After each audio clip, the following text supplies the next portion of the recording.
Welcome back, friends. After a very long time, I know it's been what 2 months that I have posted anything about the stock markets. So, as you know, that I do follow the Fibonacci principles, Fibonacci numbers, and that leads me to the Elliott wave principles. It's complicated. It takes time, efforts. Also, if you know the Elliott wave, it doesn't make you always win the trades. So money management plays the biggest part as well, actually, on your profitability. If you have the knowledge and if you are right all the time, it doesn't mean that you will be making money all the time if there is no execution. So execution plays the part as well. This is based on math. If we follow it strictly, overall in the market run, we will come always winning. We have to understand that the stocks, whatever the stocks or instrument, it doesn't run always in one direction. Always, whatever goes up has to come down, and whatever goes down, that has to go up. You can't say that, but you can say that whatever goes up, it comes down eventually at one point. We don't know. It's just a matter of time and what price it's coming down. It's always to be safe, because it's very hard on money that we don't want to lose it. And eventually, if you're going to lose it, which I will not wish, but at least you want to minimize your losses. If you are going to lose it, at least you should have booked something on some of your trades when you were in profit, rather than making it a loss trade.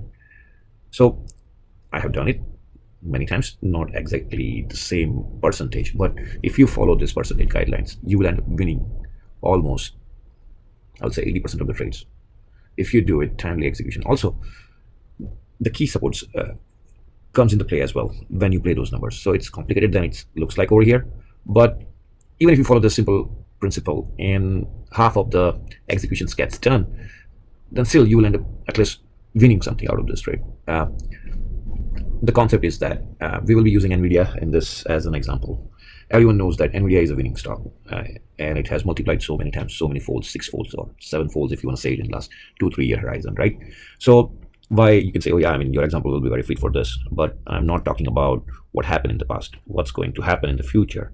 And if that is going to happen in the future, then what you should look for it, if you trade this way, what will happen, what is your profitability, and if you don't trade it that way, then what is your profitability? And that's what we're gonna dissect here, I will say. So right now is 13th June. NVIDIA closed at 130. As of my Elliott wave understanding and study, that I look for NVIDIA to reach 140 to 170. Before split, if we talk about it, the value is almost around 1400 to 1700. I had the view of 1400 for last, I will say, 3-4 months now. Earlier, yes, it was 1000, then 1050, then 1200 and 1400. Now, as I seen that we will be reaching 1400, 1700 comes into play. But there is one thing that could happen, is that once we reach 140, it doesn't have to be sharp number, right? It doesn't have to happen exactly at 140. It could happen plus or minus 10% actually. So around 140 to 170, I'm looking at the correction value of $22 to $45. It could happen at 150. It could happen at 160. It could happen at 170. It cannot. There is a chance that it won't happen between any of those levels. It will happen at 175. But as of right now, I'm just looking between 140 and 170. After that, I don't know what's going to happen. Even if it is going to happen, I don't know. But what if it's going to come down after 140? What if it's going to come down after 150? What if it's going to come down after 160? What if it's going to come down after 170? I don't know how much it's going to fall. Am I ready for the fall or not? And where I will be happy if it keeps going up, and I don't sell it. And once it crashed, and then I say, oh, I should have sold it when it was this price. Now it's at the price that I bought it. Those are the questions you have to ask yourself. You have a trading style, you have the risk tolerance capacity that you can take. My risk tolerance is gone. I have to book the profit smartly at certain level. So for NVIDIA as an example, where I would start booking my profit, even if it is going to go 171 at 140, I should be selling 5.5% of my holding. As an example, let's say if I have 160 of NVIDIA, it doesn't mean that I have 160 NVIDIA. If I have 160, that means that 5.5 of that is somewhere around 8.8. So I'll be selling 9 stocks of that at 139.10. The next one, 9 stocks, I'll be selling at 143. These are the 3% of each. So this one give me the selling price. As we have seen, the NVIDIA, these prices can come in 1 week, 2 week, 3 week. It's crazy stock. I want to keep booking it. So let's say if it keeps going only one way, which is only upside, and it reaches 175, then I would have sold. How many trades I would have done is going to be, if you see over here, I would have done my 9 trades. What would be my average price of those 9 trades? Would be 156.73. So you can tell me over here, hey, this is loss trades actually for you. The price is going to reach 175. and your average price is coming at 156. Yeah, that is true. But did I know that it's going to go 175? Do I know that it's going to go 170? Yes, I'm expecting it to go 170, but the correction could happen as well. What if it happens at 140? What if it happens tomorrow at 130, right? So which one is best for you? So you have to ask yourself, why I have 5.5%? Let's say if I'm going to be wrong in this trade, and if it's going to be only one way, right, which is upwards, it's never going to see the correction, then still I want to have my half of the holding. If it's keep going up and up, I don't want to rush it. At least I will say, hey, half I sold it, I was foolish, but still half I have it, I'm wiser. So it's balanced. And if it's a winning trade, you will be happy. But if it's a losing trade and you end up holding full chunk, which is 160, and if it comes down, that will hurt you more than the profit that will make you happy, right? So I have done some calculations to show you here. So it's the same thing that I spoke about it. So total 81 stocks will be sold, 79 you will be holding at the average price of 156.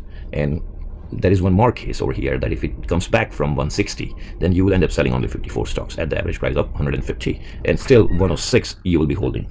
Now the correction of $10 happens, right? In both the scenarios. This is our A scenario, that it goes up to 175, and B scenario it goes only up to 161.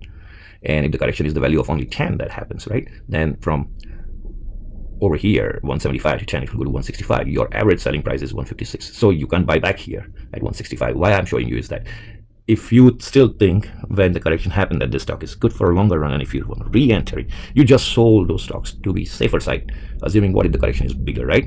So that's my trading. NVIDIA is a good stock, but this is the example. It fits in all the stocks actually. You have to understand how risky is the stock and what is the percentage of risk that you want to take based on your investment. What chunk is invested in particular stocks, right? I will show you the negative wrong trade as well in this one, but not today. I don't want to keep the video not that long. So this is 165. Am I going to buy back here? No. The reason is that my average price sold was 156, and I still have half of the holdings here, right? So if it starts going up after 165, still I'm happy. I have no issues. In this case, the stock will come down to 150 and starts going up, and my average selling is 150. It's not worth for me to buy it, as I'm still holding more than half here, right? So no point in buying that. If there is a correction of $22 now, let's talk about it, or $20, then it will come to around 150 range, and in this B scenario, it will come to 138. If you see that now, in very first A case, it's below my buying price a little bit. So yes, you can buy small chunk here if you want to. You can initiate a start, but I will not buy back around 153. In this case, I will not buy back around 138, because still 149 is there. Yes, 138 makes a start of my buying if I'm going to buy. What if there's a correction of 30%? What if there is a correction of $40 actually, not the percent? So it comes to 145 in scenario A. Then my average selling was 156. So yes, 145. Why I'm showing you these numbers? So if you are going to buy back anything, it has to be the half of the amount that you sold it. So 9, so what I will be buying back, it's only 4.5. Where I should buy back, it's between 153 and 145. You have to decide yourself. For me, I will start my buyback around 145 only. I will not go even bother around 150. So you have to understand the round numbers plays the psychological part when it comes. 150 will act as a support when it's coming down. 140 will act as a support. The major support comes at 150 because it's a round number, right? So you should not buy back at 153. If you're going to buy back something, it has to be below 149 in this case. So you have to choose your price. But I'm just trying to explain you a mathematical model over here. So I have the numbers on the next Excel actually to show it to you. So if there is a correction of $30 over here in scenario B, it comes to 130. Your selling price was 149. So yeah, I mean, you are already in good position, $20 over here, right? So from here, actually 138 in this scenario, below 138, you should start buying at what price? Let it say 135. If it comes 135, buy. It can bounce back from 135, or it can go down, right? So you will be buying only the half amount that you sell it. It will be in the same fashion. Every 3% drop, you will buy 4.5. But why are you buying less than what you sold actually? The goal is that I do not want to build up my buying on the assumption that my buying is a little bit on the lower side, good lower side. If your buying is on a higher side, even you want to reduce the buyback quantity. In this case, right now I'm buying 4.5. If my average is $80, 4.5 will do actually. If my average price is 110, then I should really think about it, that I should not be buying 4.5, because my buying price will go 130 or so. If I buy at higher prices, it will go 120 actually. So you have to lower it down to make it 3. So still you stay below 110, kind of 120. So you have to see how aggressive you are in that buyback, and you have to put something in consideration as well. What looks good today, tomorrow won't be good after 2-3 weeks. You have to think about that scenario as well, right? So you should not be very aggressive in the buyback if you are holding it. Yes, time to time when it comes to certain levels, when it's meeting the Fibonacci levels. As an example, if the valuation of the stock is 200 and if it falls 20%, which is 40 bucks, it's 160, goodbye. But you should not go and aggressively buy at 20% fall. That's the minimum fall that will happen actually. 38% next one comes actually. So 38%, if I want to buy, I will go and buy a little bit, 1/3 of the what I want to buy. The next one, I will go at 60% fall, and then 70% fall. If I want to go more, rest of the money, I will go there. That's based on the Elliott waves actually. So the concept, keep it very simple here. It's a mathematical model. Yes, we can argue about so many things. I know that it doesn't work if the stock keeps going down, but you want to preserve what you will be losing as well. If you follow this method, you will be preserving something because you will not be buying back full. As per my buying, what you will end up buying initially, you have to remember, is 160 as an example, and in this case you already offloaded 81. In this case you already offloaded 54. Now here's the buyback, right? If you go as per my buyback, I'm starting my buyback at 145 in this case. When it reaches 175, in the case if it has reached 175, and it's going to start falling, and this is the case of reaching 161 and turning around going southwards. It comes here, it comes here, it doesn't know. I don't know if it comes to 129, if it will. So these are the examples just to show it to you. So I will be buying 4.5 till, and let's say after 132 it starts bouncing back again in northward direction. So if this happens, I'll be buying only 18. So 18 and 99, 117. I go here, right? Initial was 160. Still I offloaded 53. No, what is it? 43. And if it keeps going down, at least I sold 143, right? In this case. And I had 106 here. Sorry, I had 81. So my buyback quantity after that is going to be only 99. So I still sold 61, right? I still offloaded 61, and if it keeps going down, then still I sold 61 and I made money on it. And in this case, after buyback happening, I will still have 128, but I sold out of 160. That is going to be 32 stocks I sold it, right? So this is all about the money management that plays the crucial part. I don't have that many pros and cons on this one, but what happens is that if you are right in your thinking, and if you execute it proper way, and even if you make less money than what you would have if you end up not doing anything, the satisfaction will be higher. The reason is that that you executed your plan. That's a discipline first. And if it goes down, right, at least you have booked some profit. In this case, you have booked 61 stocks here. In this one, you have sold 38 stocks here, right? That will be less mental and financial stress. At least you are offloading something. You are not taking chances on one price. You are taking on multiples. That slowly builds your confidence and improves your trading, actually, I would say. And what's the cons? If it's going to go only one way, let's say if it's going to go 280, right? So you will not make that much money what you would have initially made it, but who knows that you are going to hold it up to 280, right? That takes lots of courage, actually. It's 130. Who's going to wait till 280? That is my question. I can't. It's not that I can't, but I can't with the full quantity what I have at this moment, and that would be too risky for me to wait that long. Also, the cons is going to be, sometimes I heard so many times actually that somebody says you were in a profit, you were making this much. Oh, it came down, I did not book it. So what you end up doing it? Oh yeah, stock market sucks. So that will take away your confidence, discourages you if you are wrong. And it's same thing that what's your risk tolerance capacity? I mean, you should build slowly, or you want to have a jackpot. If you want to have a jackpot, I mean, then just casino is a good spot as well. So the stock markets, slowly, consistently, you should build something. Yes, there are many people, many stories, that happens overnight. But when you have some reserve build, then only you can take certain chances, certain risk, certain gambling trades if you want to take it. But without building your reserve, you can't take those risks. So that's about the stocks and how to manage it based on NVIDIA. I mean, this is one trade that is winning trade, right? That's going one way, only upwards. Northwards trade, if it's going downwards, the stock, and if we apply that, what would be our losses? So in that case, you will be minimizing your losses. You will not be holding full quantity because as I said, you offloaded something. So I will show you the example. So here's one more example of the NVIDIA as well. I had 160 in the assumption. I start selling from 139. If I'm offloading at every 3%, so last stock I will be selling at 230, right? Still that will give me an average of 181. And you don't think there will be correction between these points?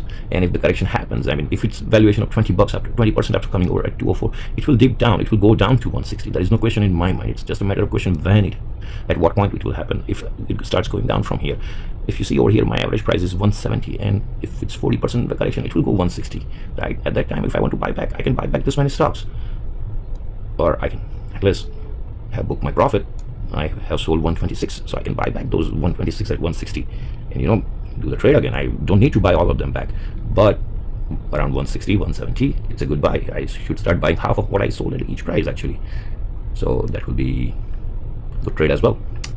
So you are the one who can think more about it yourself based on your risk, based on your portfolio size.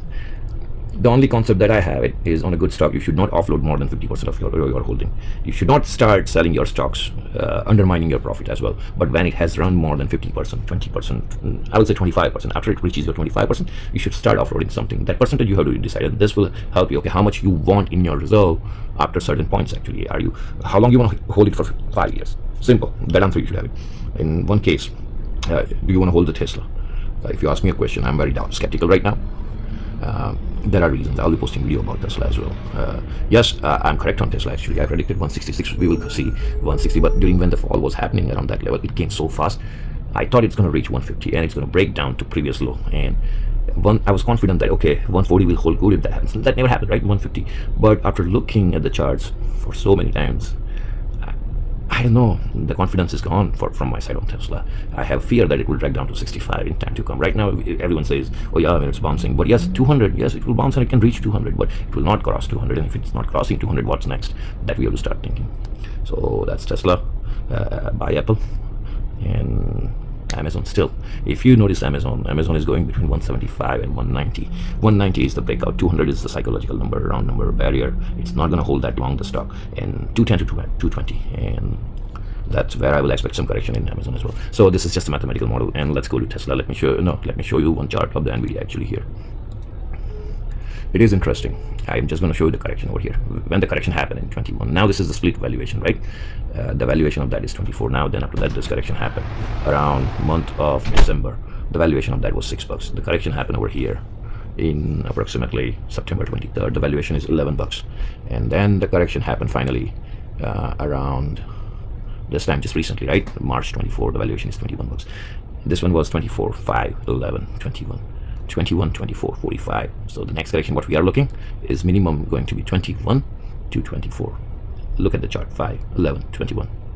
So 21 to 45. And that happens, then it's going to happen. So if the correction is going to be $45, it has to go $45 up, right?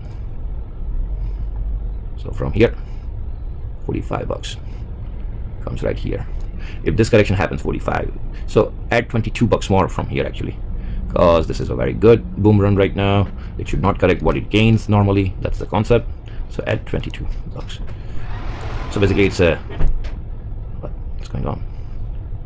So from here 22 comes 125 plus 22 goes to what is it, 147 actually, right? So I will expect a correction after anytime after 147, I will say. Yeah, so this is the value that I see it, 148, 147. So let's see what happens. 147, I will say 142 maybe, but 147 it has to go, then could be happening. Let's see, wait and watch. So I will always say that always have a stronger heart, happy minds, and happy trading. Thank you for watching.